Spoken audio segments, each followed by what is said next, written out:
حضور اکرم علیہ الصلاۃ والسلام کے عشق میں کھجور کے خشک تنے کا رونا۔ حضرت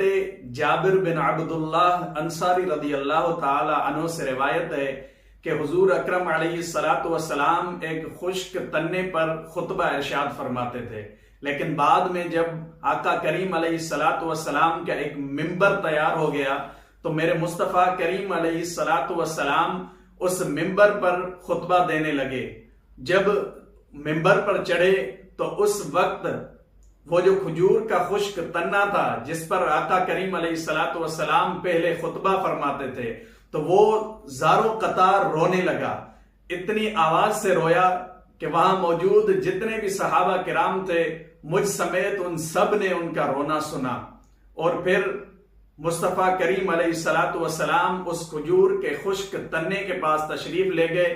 اور دست شفقت